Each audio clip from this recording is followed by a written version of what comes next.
Welcome back to Hearts of Iron 4, where today we are taking China and we are restoring the true historical China. And to help us do that, we have a lovely new focus tree, courtesy of the Sleeping Dragon mod.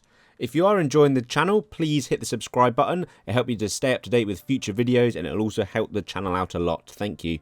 The focus tree uses some old parts like this foreign aid section and some other focuses, but just merges it in and adds a lot more. So we've got a bit of industry and army stuff, few bits here that we get the army reform, a load more industry bits here. We then have some economy stuff and getting rid of some debuffs that we start with all over here, basically all economy and industry. And then we have the political path. So we've got the sort of usual non-aligned historical one that's from the vanilla game, and then we've got some branches that come off of it, and they've added a few new focuses. So we can also go the F path, you know, join with Japan, or we can go our own way and do a betrayal or help Germany. There is then a democratic path as normal, but it does have a bit of a side tangent where we can go communist and basically get Mao in charge. That's not what we're doing today. Today we're getting the band back together and reforming the Qing dynasty and going monarchist. So we will have to come up against Japan as usual. So we'll start making some guns because that's basically all we can do. So we've got 11 factories, a few convoys. We do start with 57 divisions, which we will convert to infantry. And we do have some big plans. So after converting all my units, I've got 9,000 guns deficit, unfortunately. So we've got some on the border with, obviously, Manchukuo, and where we're going to have Japan here come after us.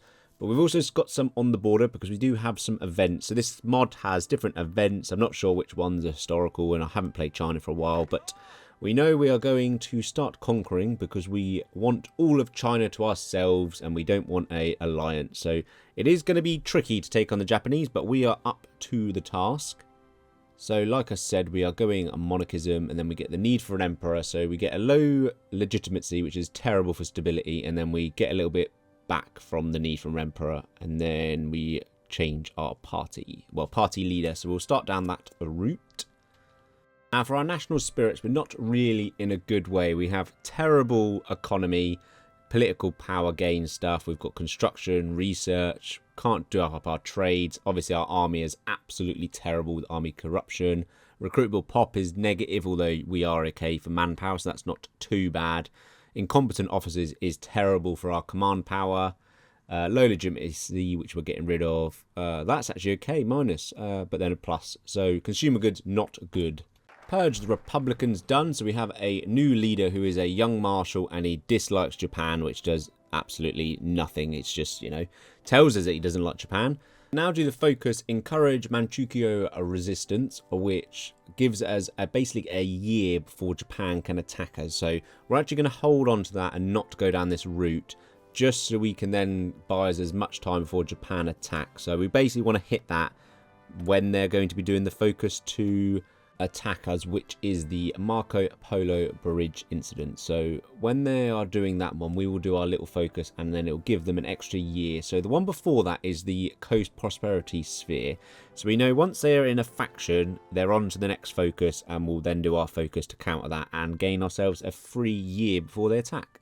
Holding off on that one, as I've just said, so we might as well move over and get a bit of industry or just our country in a better position. So I've got a few here that will do a bit of pop and stability. I could do, actually, army reforms probably the best bet. So we'll go military affairs commissioner, and then we can go for the army reform, and that way we can get rid of our negative. Hopefully, by the time Japan attacks, we won't have our negative 30 attack and defense.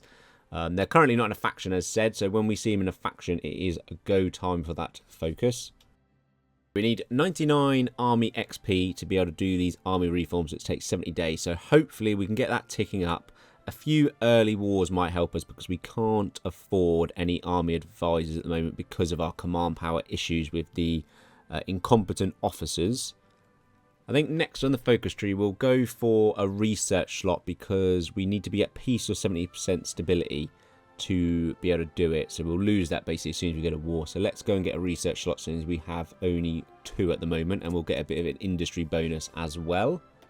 Got our extra research slot, so I think I might move down the focus tree. I can't get another research slot. We could improve our industry a bit, but I think I want to do the political path now. I know we're not really ready, but I want some of the bonuses further down. So we'll encourage the resistance, and they'll have 365 days. So we know we've got, at the end of this, a whole year. And then we can at least move down, get our emperor, and form the Qing dynasty. Right, so there's the resistance done. So we've got till the end of March in 38 before we know they definitely can attack. They're still a little bit behind. They haven't done the Cove Prosperity Sphere yet. So we have got a few more focuses. But we know we've got a year, basically. It's time to go and get our new leader and rescue the Emperor. An invitation. So if we don't go, we upset the warlords. They may decide to leave. We're not in a faction, but we will just go. We don't want communists, so let's not approve that. And he has been arrested. So do we send in the troops? This is what we've been waiting for, our early war. So we will send in the troop. We don't want that. We want to send in the troops and declare war to get our early war. We'll get our XP up and we'll start conquering China. We'll go and get our whole army down here, seeing as we've got basically a year to finish this war before China. They've got about 30 divisions. We do massively outnumber them, so we should be okay. Now, I actually want to do a lot of fighting in this war because I want our XP to boost up, and that way we can go and get our army reformed. So we'll try and get a few encirclements. We just punch through certain tiles, fan out with our superical numbers, and just close some tiny encirclements. This is our first little encirclement, a few troops there, so we will just start attacking them. They do have a fort and a port. But we will easily crush them, I think. We haven't got much supply, but we'll just manpower our way through. International market. This is going to be our ally in this run. So we want guns, many guns. Saudi Arabia has guns. We're going to be buying a lot of them from this market. We'll see whoever's got the most. Oh, Mexico's got some artillery as well. So we might pick up some artillery later on and get them divisions. But we just want to fully equip our guns. Let's go and get our coronation, modify the low legitimacy, and get our emperor. We now have two choices. We can either, well, I can return to the Forbidden City, but I don't want to go to Beijing just yet. Then we have to staff the court with Manchus and the 5 equal people, which is basically a bit of a democracy, constitutional monarchy. But obviously we don't want that. We are going for the full emperor and all his power. Obviously we are now the Qing Empire, the true historical China. We just need to, claim all of the rest of our land that is rightfully ours. First 99 XP, which means we can go and get our first army reform. In 90 days we get a plus 10 to it all, so 3 times we've got to do that. Hopefully we can get all of that done before the Japanese war, and then we'll go into that very strong indeed. They will not be expecting that. We are making artillery. We'll add that to divisions when we can. I haven't got enough XP at the moment just for a bit of soft attack. Oh, these encirclements are going nicely. If we can just beeline our way through to the victory points now, we should have them mopped up pretty quickly. If we just keep pinning them in place for these encirclements. Just keep moving. They keep last standing, which isn't really going to help them, unfortunately. We will just grab those victory points. Do the focus, return to the old ways as well, so we get rid of the 9 treaties power, and then we can switch to a different trade law and keep some of our resources for once. Oh, and now obviously we've got the Zhang Tong Emperor as well in all of his glory. Into March now, which means we're not quite done on this battle, unfortunately, but I'm going to have to start moving some divisions to the Japanese border because we are very close to them attacking, I believe. We'll deploy these cavalry I had in reserve as well. We'll try and build a few forts before. We have got a month or so, and then we can allow our troops to dig in, use forts, and hopefully we can just hold these 3 tiles here and deal with any naval invasions.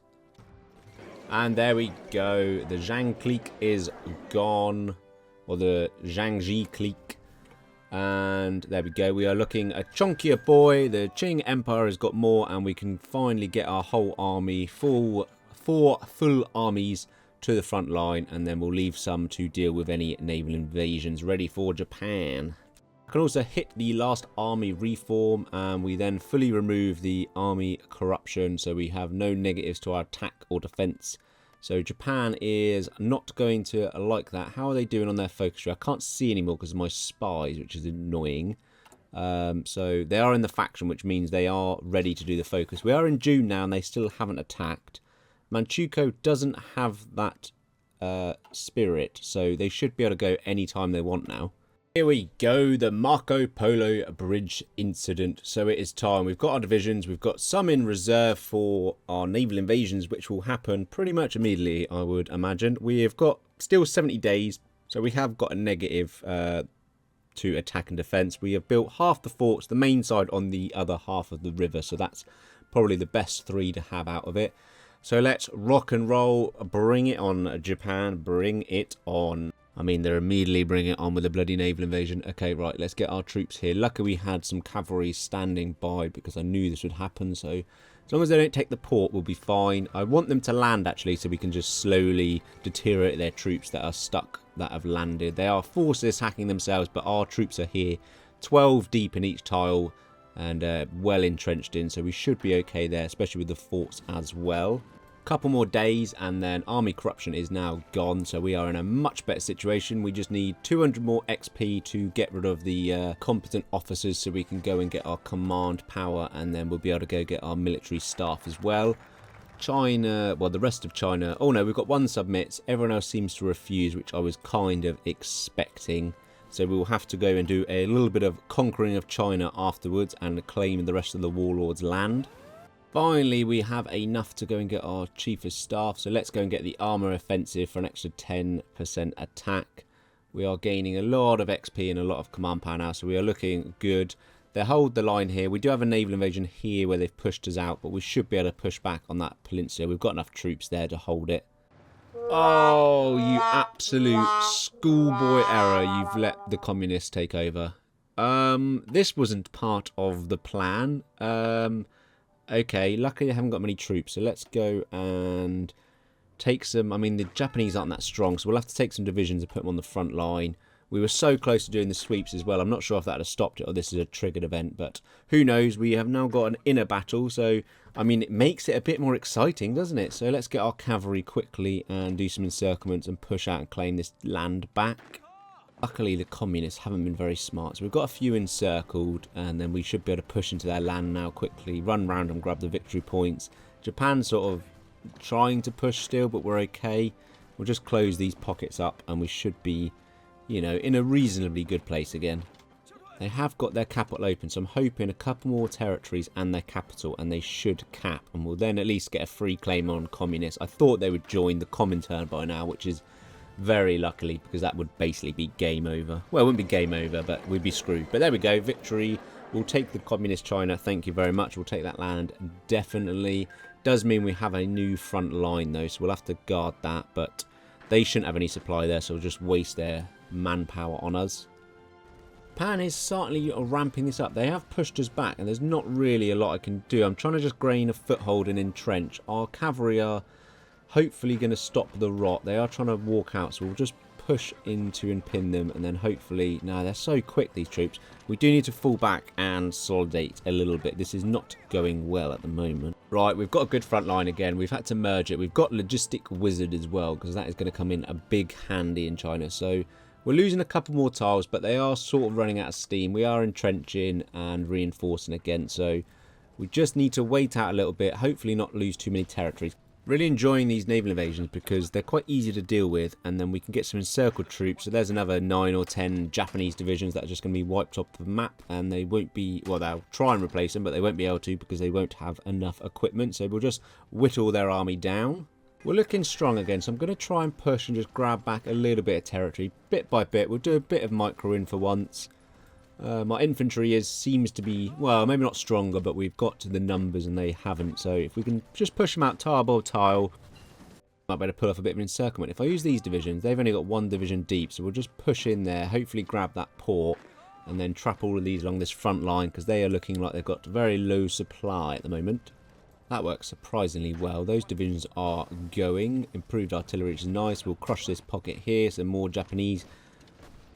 It's full on attack time. I don't think they can handle us, so we'll try and push out. The bigger the front line, the better for us. We'll see if we can knock out their puppets as well and capitulate them pretty quickly. They're down to 56 divisions as well, which is very nice. So we have definitely dealt with their naval invasions. They've made a big mistake with those not landing enough, so we'll just grab all these victory points. There goes Manchukuo, so that just means we need to well, crush all these little pockets first. So nice load of Japanese surrounded here. They are basically going to have about 4 divisions by the end of this. And then we'll push our way south through Korea, push them out of mainland Asia, and then hopefully we'll get the peace deal and go from there, taking the rest of China. Last little port is going to be crushed. That is the last Japan. There, they've got 10 divisions now, Japan. Unfortunately, they're up in this pocket that I didn't deal with, and I've got basically 0 supply, so I'm just going to have to run against a brick wall with no energy until I crush them. We'll have to just get a few more divisions there and basically just do the rifle-only challenge of running endless men in until we knock them out. If we can just take this capital, I think that should be enough to gain the peace deal, because they've got nothing. Yes, Japan offers peace. I mean, we could continue. We will continue, obviously, later, because Japan, we are not done with you. But we will take the peace deal, get the white peace, and then we control all of mainland China that they were at war with, basically. Which means our attention turns to the other warlords. So let's just start knocking these out one by one. They are definitely no match for us. We've got a bit of cash up as well now, so even worse for them. We'll split that out and get a few more in the air. Nice bit of cast damage. They should roll over pretty easily. I mean, supply is a bit of an issue. As Shaanxi is done, we'll just take all of their land. Thank you very much to the Empire. And we'll move ourselves on. Let's go and get our nice field marshal order. 5 almost full divisions now. They probably won't stand a chance. We will start getting our puppet down as well so we can integrate them. So I'll start sending them stuff in a second. And we'll start some construction soon in their land. And yeah, we'll annex them. The war goals, we might as well take Korea as well. I mean, I don't think they've got any divisions. None of these are needed anymore. So we'll go and join the Tibet border. And Tibet is on our list as well once we've got the integrate Tibet focus. Yeah, Korea's actually got no troops. So this seems a little bit harsh, but never mind. With Korea, I think I'll let them manage themselves under our control. So we'll just go ahead and puppet them, which gives us... Was that the Joseon? I didn't know that was there. It is as well. The Joseon Empire is our puppet. So we've restored the Joseon Empire, which is nice. I didn't know that's who they become. Tibet, you are defiant. What I was expecting. So we will just start our war with you straight in. Hopefully you won't join a faction, and we'll just quickly roll you guys over. Hopefully you won't be too much of a problem. No, Tibet was fine. So let's go ahead and puppet them. I wonder if we get an interesting puppet with Tibet as well. Let's have a little look. No, Tibet. Brilliant. Absolutely brilliant. Time to do the most pointless focus, which is dominate Japan. However, they don't have any divisions anymore. They have like 10. So this might be one of the times it goes off. I don't know if they've changed it in the mod either, so there's more of a chance. But this never seems to work. So we'll get prepared for Japan anyway if it doesn't work. And it did work. Chinese Japan submits. Yeah, like I say, I don't know if the mod has changed the percentage or it's just guaranteed now. But I've never had them do that. So we've now got a Chinese puppet of Japan, as in Chinese Japan, funny enough. The Joseon Empire, Tibet, and then obviously the Chinese, which we're going after. So, last battle we need is basically taking on the Comintern and taking back Mongolia and Sinkiao. So, let's get our divisions ready on their borders, because we are in for the big one.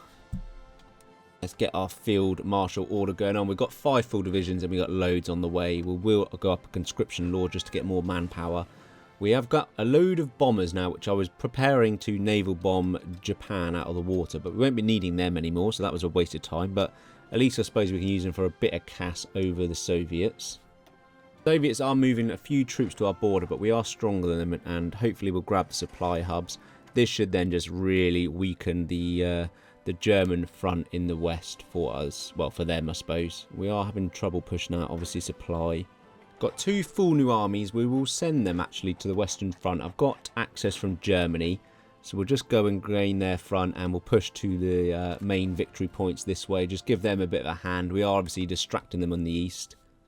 There goes Mongolia. So we'll just mop up a few of those divisions. That's less of them. We'll go into Tanatuva. Actually can't believe the Soviets still going. We've literally got all of their victory points. Our front lines have almost met. I mean, we haven't actually knocked out Tanatuva yet, though. They are still holding on, but I think they only need a couple more victory points. Oh, no, we've frozen. Is that it, or is it frozen? No, that's it. Soviets are done. Thank God. I hate taking on the Soviets. There we go. We will grab our land and see if we can get a bit of the Soviet Union as well. And then we will form our major. And there we go. Peace deal. We did quite well, actually. So we've got the Qing Empire in all its glory. Look how big and chonky we are. Surrounded by our puppets, which now consist of Chinese Russia and the Prefecture of Japan for some reason. No idea why that has changed, but okay. We are chonky China, the true legitimate ancient China, and we are completely surrounded by our lovely puppets there on all sides. So that is it done, guys. We've restored China to all its glory. I hope you enjoyed this video. Comment down below what you want me to do next. Hit the like button if you enjoyed. Subscribe for more, and peace out.